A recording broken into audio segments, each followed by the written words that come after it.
안녕하세요. 3주차 강의 시작해 보겠습니다. 이번 3주차에는 AI로 현장 문제를 도출하고 해결 아이디어를 생성하도록 하는 내용 배워볼 건데요. 가장 먼저 첫 번째, AI를 기반으로 해서 설비 이상이나 불량 원인을 탐지하는 내용 다뤄보겠습니다. 그러기 위해서 우리는 앞에 데이터에 계속 나왔던 이 디펙트 레이트로 사용했던 불량률에 대해 이야기를 해볼 거고요. 시각화를 통한 설비 이상이나 불량 후보를 확인하는 방법 살펴볼 겁니다. 그리고 나서 이 설비 이상이나 불량 후보의 원인 가설을 도출해 볼 겁니다. 이 강의를 통해서 제조 현장의 품질 관리자와 엔지니어들은 AI와 데이터 분석을 통해 불량률을 체계적으로 관리하고 개선하는 데 도움을 받을 수 있도록 진행을 해보겠습니다. 자, 가장 먼저 불량률이라고 하는 겁니다. 불량률, 우리 맨 처음에 얘기했던 것처럼 전체 만들어낸 것분의 불량품 수를 의미하는데 률이라고 하는 백분율이 붙었으니 곱하기 100을 해주는 내용 되겠죠. 그러니까 전체 만든 것 중에 불량인 게 얼마나 되냐라고 하는 비율인 거고요. 이런 불량률을 활용하고 있는 예시는 정상과 결함의 비율을 계산할 때, 그래서 전체 생산품 중에서 양품과 불량품의 비율을 명확히 파악할 때 사용할 수 있는 수치적 근간이 되고요. 두 번째, 결함 유형별 분포 분석도 가능합니다. 세부 결함 타입별로 불량률을 파악해서 어떤 결함이 많이 발생하느냐 이런 것들을 확인해 볼 수 있겠고요. 세 번째, 공정별, 시간대별 불량률을 그룹핑 해가지고 특정 공정이나 특정 시각대에서 불량률이 유난히 높다라고 하면 그때 발생하는 품질 문제의 패턴을 분석해 볼 수 있는 겁니다. 그래서 단순히 전체 만들어진 걸 놓고 불량률만 활용하는 것이 아니라요. 그룹핑을 짓는다든지 혹은 분포나 비중에 대한 것들을 토대로 해서 확인해야 되는 것들을 추려내게 됩니다. 이러한 설비 이상이나 불량이 발생하는 원인이 무엇인지 그 원인이 될 수 있는 것들의 후보를 먼저 도출해서 확인해 봐야 할 텐데요. 그러기 위해서 전통적으로 우리가 활용할 수 있는 방식은 물론 첫 번째, 문제가 생기고 나서 설비를 떠본다. 이럴 수도 있겠고요. 문제가 생기기 전에 쭉 쌓여있는 수치적 데이터들을 보고 판단한다 라고 해볼 수도 있겠죠. 우리는 그 중에서도 데이터 분석을 조금 적용할 수 있도록 데이터를 시각화시켜서요. 이상한 것들을 찾아낼 수 있도록 해줄 겁니다. 이 이상치를 탐지하는 방법에 대해 앞쪽의 데이터 정제에서 이야기를 조금 했었는데요.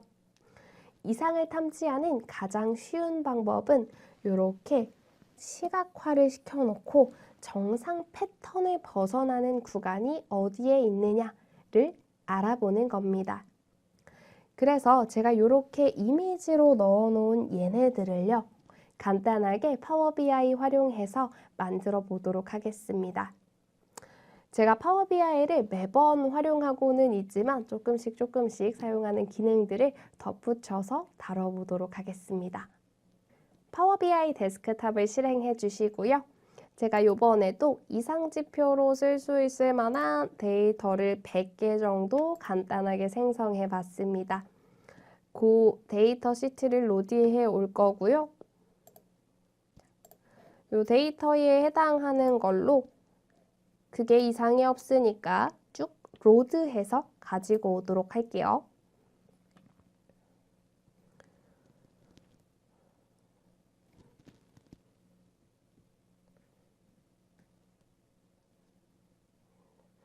저희 아까 시각화되어서 완성되어 있는 걸로 봤을 때 카드에서 보여지는 내용이 좀 있었고 꺾은 선 그래프 하나와 막대형 그래프 하나를 가지고 있었는데요. 그것들을 순차적으로 한번 만들어 보도록 하겠습니다. 먼저 가장 왼쪽에 있었던 꺾은 선 그래프부터 만들어 보도록 할게요. 빌드에서 꺾은 선형 차트를 선택하고요. 이 꺾은 선 그래프는 시간에 따른 주요 센서 값의 추세를 살펴보도록 만들어 볼 겁니다.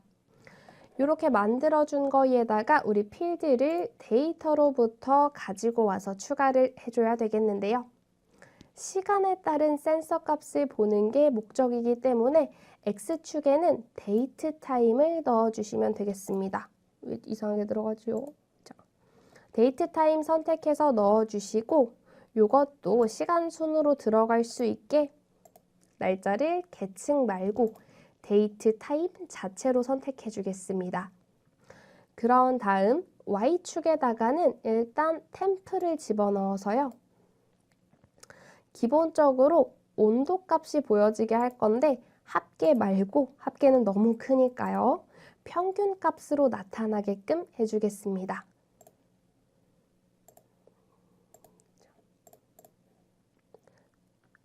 이렇게 템프에 평균을 집어넣게 해서 크기를 살짝 키워주고요.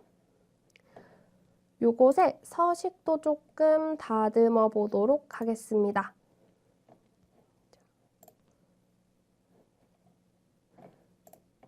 데이터에 더블 클릭하면 서식이 이렇게 나오는데요. 제목이 지금 자기 멋대로 들어가 있으니까 제목을 시간에 따른 주요 센서 값 추세 이렇게 넣어줄게요. 센서 값인데 현재 온도밖에 안 들어가 있죠. 온도 말고 진동과 압력도 들어갈 수 있도록 보조 Y축으로 추가를 해주도록 하겠습니다. 바이브레이션과 압력과 프레셔가 들어갈 수 있도록 추가를 해줄 거고요. 프레스 이렇게 두 개를 넣어줄 거고요. 이 두 가지도 합계 말고 평균으로 보여질 수 있게끔 맞춰주겠습니다. 그럼 이렇게 각 3개의 센서 값의 분포가 꺾은 선 그래프로 그려지게 됩니다. 그런 다음에 여기 범례에 해당하는 색깔도 다 들어가 있기 때문에요. 선택해보면 그것에 해당하는 것들이 보이죠? 각각의 좌표가 잡히기 때문에 조금 선택했을 때 지저분하게 보이기는 합니다만 그것들만 가지고도 추세를 볼 수가 있는 거죠. 꺾은 선 그래프 하나 만들어줬고 저희 카드에 해당하는 것도 있었으니까요. 카드를 만들어 보도록 할게요. 카드가 좀 크게 만들어졌는데 이따 줄이도록 하고요. 이 카드에 대해서 불량률의 평균값 하나 보여지도록 디펙트 레이트를 집어넣어서 데이터 요약을 평균으로 하는 카드 하나 만들어주고요. 얘도 제목을 하나 달아주겠습니다. 평균 불량률이라고 하나 넣어주고 카드 크기를 조금 줄여줄게요. 이렇게 해서 이쪽에 하나 넣어주고요. 카드를 한 가지 더 추가해서요. 이번에도 디펙티드 레이트를 넣어줄 건데 이번에는 평균 말고 최대값을 넣어서 제목을 함께 달아볼게요. 최고 불량률.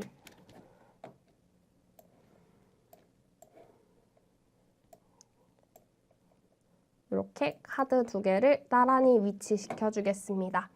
이렇게 하면은 우리가 진행하는 과정에서 평균 불량률은 얼마나 되고 불량률이 가장 높은 시점의 불량률이 얼마나 됐냐라고 하는 것도 대시보드를 통해 확인해 볼 수 있습니다. 그 다음은 막대형 차트를 하나 추가해 줄 겁니다. 묶은 가로막대형 차트를 하나 추가해서요.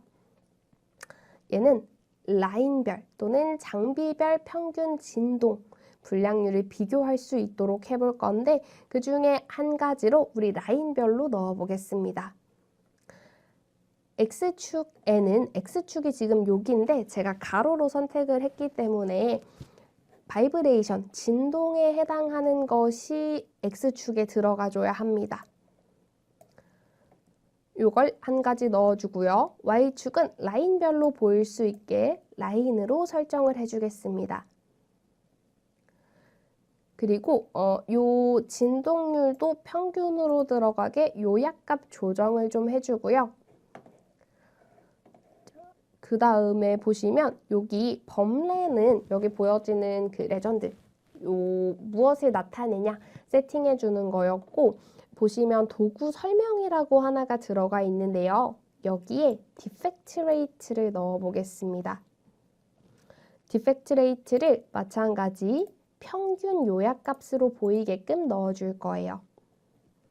이렇게 도구 설명을 넣어주시면 마우스를 오버했을 때 평균 진동률과 평균 불량률이 함께 보여지게 됩니다. 설명으로 들어가서 보여지는 구조예요.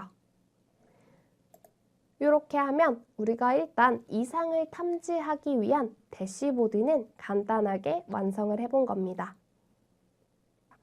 이렇게 해서 그림이랑 조금 다르게 얘는 세로 그래프긴 한데요. 같은 걸 나타내고 있기 때문에 큰 차이는 없습니다. 이렇게 시각화 차트를 만들어 봤고요. 이제 이걸 통해서 우리가 어떤 것들을 판단할 수 있나인데, AI를 활용하지 않았을 때 우리는 이 시각화된 대시보드만 보고 이상을 파악해야 했습니다. 즉, 현장 감각, 내가 경력으로 쌓아온 이 센스와 간단한 규칙에 기반해서 이상의 원인이 되는 것들을 잡아내야 했던 거죠. 예를 들어서 여기 보면은 템퍼레이처가 여기서 급격히 올라가는 경우가 좀 있어요. 온도가 급격히 올라가면 과열되어서 문제가 생길 수 있겠다 라고 하는 것들이 보이고요. 여기 진동도 보시면 진동에 대한 게 새파란색인데요. 옆에 같이 뛰고 있는 게 지금 진동이죠. 진동의 순간치가 폭등했다라고 하면 베어링이나 축 불량이 있을 수 있다라는 원인을 한번 우리가 도출해 볼 수 있는 겁니다. 이상을 미리 예지하는 것도 중요하기 때문에 이런 실시간 현황들을 대시보드로 확인하고 있다가 문제가 생긴 부분을 미리미리 점검해 보면 좋겠죠. 그리고 한 지표만 튀는 게 아니라 두세 개가 동시에 흔들리고 있는, 지금 보시면 온도도 튀고요. 여기 진동도 튀어요. 두세 개가 동시에 흔들리면 실제로 이상이 존재할 가능성이 높다라고 하는 걸 현장 감각에 근거해 도출하는 겁니다. 이런 꺾은 선 그래프가 있었고 우리 카드도 넣어놨죠. 평균 불량률과 최대 불량률을 같이 넣어놨어요. 그러면 이거는 현장 감각보다는 우리가 어떤 규칙을 설정해 놓을 수가 있는 거죠. 평균 불량률이 2%보다 높거나 최대 불량률이 5에서 7%를 넘는다라고 하면 우리 이상이 좀 있다라고 판단하자라는 거예요. 이런 규칙은 보통 우리가 쌓아온 데이터에 기반해서 또는 목표치에 기반해서 만들어줄 수가 있겠죠. 그래서 이 규칙을 토대로 대시보드를 살펴봤더니 이렇다라고 하면 평균 불량률은 그래도 2.38 정도니까 우리가 세운 요 기준보다는 좀 높은데 아직은 괜찮은가 싶다가 최대 불량률이 6.5%나 되었다라고 하니까 정상 공정이 아니었던 구간이 존재하는구나 라고 판단할 수 있는 겁니다. 또 이렇게 막대 그래프도 하나 만들어 놓은 게 있었죠. 라인별로 평균 진동이 높고 불량률도 높은 게 있다. 그러니까 설비가 막 진동하는데 불량률도 같이 높다라고 하면 설비 상태에 문제가 있구나 라고 함께 유추할 수 있다라는 겁니다. 그리고 여기서 차트를 그릴 때 우리가 진동을 가지고 차트를 그리게 해놨기 때문에요. 1차적으로는 그러면 진동이 높은 걸 확인한다는 소리죠. 1차적으로는 진동이 높은 걸 보는데 우리 진동이 높다고 무조건 문제가 있는 건 아닐 거야 라고 생각을 하니까 도구 설명으로 평균 불량률을 넣어서 불량률까지 높으면 이건 문제가 있는 거야 라고 판단하기로 한 겁니다. 그래서 진동은 높지만 불량률이 낮으면 방진이나 보정이 잘 된 설비인 거고, 불량률만 높고 나머지가 정상이다라고 하면 다른 것에 문제가 있구나 라는 걸 후보로 도출해 볼 수 있다라는 겁니다. 이렇게 시각화되어 있는 실시간 대시보드를 기반으로 해서 원인을 도출할 수 있으려면요. 두 가지가 필요한 거죠. 현장 감각과 규칙. 규칙에 대한 건요. 누구나 알 수가 있죠. 자, 여기 대시보드를 잘 살펴보다가 2%가 넘어가면 문제가 심각한 거니까 우리 가서 확인을 해보자. 이러면 처음 입사한 사람도 똑같이 볼 수 있어요. 하지만 우리가 이런 현장 감각에 근거해서 진동이 얼만큼 돼야 높은 거고 튀는 거지? 이런 건 경력이 있어야만 알 수 있다란 말이죠. 그래서 우리는 이런 지표들이 보여지기 때문에 챗GPT와 같은 AI를 통해서 가설을 도출하는 질의를 보내볼 수 있는 겁니다. 그래서 여기 보시면 제가 아까 만든 이 대시보드에다가요. 프롬프트를 쭉 작성해서 이러한 답변을 받았어요.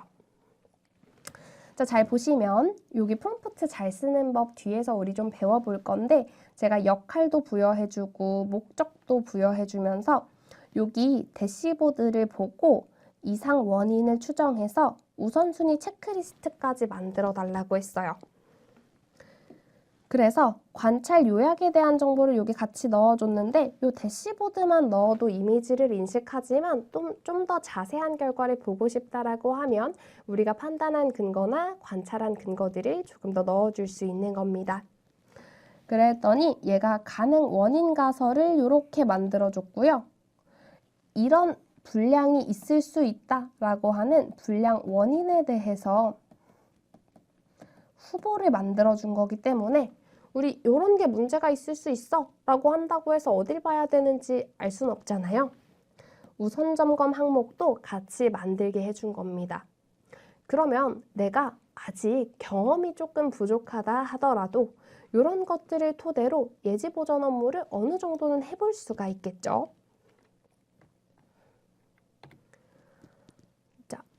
그래서 저희가 여기까지 다뤄본 내용 가지고 이제 AI를 활용해 불량을 도출했던 걸로 퀴즈를 좀 풀어볼 건데요. 첫 번째, 불량률 활용 예시가 아닌 것 묻고 있습니다. 우리 불량률은 전체 중에 불량이 발생한 비율이었고 그룹핑을 한다든지 경우에 따라 나눠서 비율로 확인한다든지 다양하게 활용을 할 수 있다라고 했습니다. 자, 보기를 보면요. 전체 생산품 중 양품과 불량품의 비율을 정확히 파악한다. 너무나 정답이죠. 그냥 불량률의 정의를 설명한 것과 거의 유사하죠. 두 번째, 가공, 기공, 균열, 용합 불량 등 세부 결함 타입별 발생 빈도를 확인하는 데 활용할 수 있다. 우리 아까 이야기했던 내용이고요. 특정 공정이나 시간대에서 발생하는 품질 문제 패턴을 볼 수 있다. 이것도 앞에서 본 내용이죠. 그 다음 각 장비의 에너지 효율을 비교하여 절감 방안을 도출할 수 있다. 불량률을 가지고는 얘를 도출할 수는 없겠죠. 정답은 4번입니다. 에너지 소비량 분석이라고 하는 에너지 효율의 비교도 어떤 설비에 대한 분석은 맞는데 불량 자체보다는 에너지 효율 분석에 해당합니다. 다음 문제, 설비 이상이나 불량을 탐지하는 방법으로 적절한 것을 묻고 있습니다. 첫 번째, 온도, 압력, 진동 데이터를 시간 순으로 시각화해 변동 패턴을 확인한다. 우리 아까 봤던 내용이죠. 그 꺾은 선 그래프로 그려서 유난히 관측치 센싱된 데이터가 튀는 지점을 볼 수 있었어요. 답이고요. 두 번째, 불량률만 단독으로 계산하여 전체 설비 상태를 추정한다. 자, 보통 많이 붙으면 위험해지죠. 불량률만 가지고 전체를 추정한다. 조금 비약이 크다라고 보입니다. 세 번째, 데이터 수집 없이 작업자의 감각만으로 이상 여부를 판단한다. 얘도 이상하죠. 데이터가 없이 감각만으로 판단한대요. 오늘따라 기계에서 열이 좀 많이 나는 것 같은데, 오늘따라 저 기계가 유난히 좀 떨리는 것 같은데, 이렇게 판단하기에는 비약이 마찬가지로 좀 크죠. 마지막, 설비 데이터를 정리하지 않고 원본 상태로 바로 분석에 적용한다. 그러면 뭐에 집중해서 어떤 문제를 봐야 하는지 명확히 알 수가 없죠. 데이터를 좀 정리해서 질의를 하는 것이 훨씬 원인을 탐지하기에 효과적입니다. 정답은 1번이고요. 이게 기본적으로 사용하게 되는 저런 시계열 변화에 따른 패턴을 확인하는 게 기본적으로 사용하게 되는 분량 탐지 방법이고요. 분량률의 단독 판단이나 주관적 감각은 정확도가 떨어지며, 그죠? 굉장히 원인과 결과 사이에 비약이 크죠. 정제되지 않은 데이터는 분석 결과의 신뢰성을 낮춘다라고 합니다. 우리가 AI를 생성형으로 써서 아까처럼 쓸 수도 있지만 기존 옛날에 전통적인 AI 모델들을 사용하면 집어넣어서 예측이나 분류를 해볼 수도 있다라고 했죠. 근데 정제되지 않은 걸 넣으면 신뢰성이 상당히 떨어지게 됩니다. 다음 문제, 설비 이상 분량에 대한 원인 가설을 세우는 방법으로 적절하지 않은 것을 묻고 있습니다. 첫 번째, 지표 간 상관관계를 기반으로 가설을 설정한다. 적절해 보이죠? 상관관계에 따라서 가설을 정할 수 있으니까요. 두 번째, 이상 구간의 시점, 라인, 설비명을 함께 고려한다. 맞는 말이죠? 여러모를 함께 고려해서 판단해줘야 되겠죠. 라인에 문제가 있는지, 설비에 문제가 있는지, 시간이나 아침, 밤 이런 것에 문제가 있는지. 세 번째, 근거 데이터 없이 직관적으로 가능성을 추정한다. 앞의 문제와 비슷하게 틀린 말이죠. 근거가 있어야 원인 가설을 세우는 목적이 뚜렷해지겠죠. 네 번째, 임계값을 기준으로 이상 조건을 확인한다. 아까 첫 번째 얘기했던 것처럼 규칙 기반으로 우리가 이것이 문제가 있겠다 없겠다를 살펴볼 수도 있다고 했습니다. 맞는 얘기가 되겠습니다. 정답은 3번 되겠고요. 근거 데이터가 반드시 있어야 합니다. 지표 변화나 시점이나 임계값 같은 것을 토대로 근거 데이터에 따라 원인을 도출할 필요가 있습니다. 자, 여기까지 해서 오늘 저희는 분량률이 무엇인지, 어디에 활용해 볼 수가 있는지, 그리고 이상을 탐지하는 방법에는 어떤 방법이 있는지 살펴봤고요. 분량이나 이상의 원인 가설을 도출하는 내용까지 함께 이야기해 봤습니다. 실무 적용 팁은요. 관측된 데이터를 토대로 이상을 탐지하고 원인을 도출하기 위해서 오늘 배운 시각화의 내용이나 또는 AI를 활용하는 내용들 사용해 볼 수가 있겠고요. 이번에도 챗GPT 사용하는 내용이 들어가 있었죠. 유출의 위험성 언제나 유의하셔야 되겠습니다. 제가 늘 강조하는 것은 한 번 강조해서는 실수가 일어나는 케이스가 덜어 있어서 그렇습니다. 자, 여기까지 저희가 문제의 원인 가설을 추출하는 방법 살펴봤고요. 다음 강에서는 이어서 이제 문제를 발견했으니까 해결을 해야 되겠죠. 해결을 어떻게 하면 좋을지 아이디어 도출하는 과정에 AI를 활용하는 방식 배워보도록 하겠습니다. 수고하셨습니다.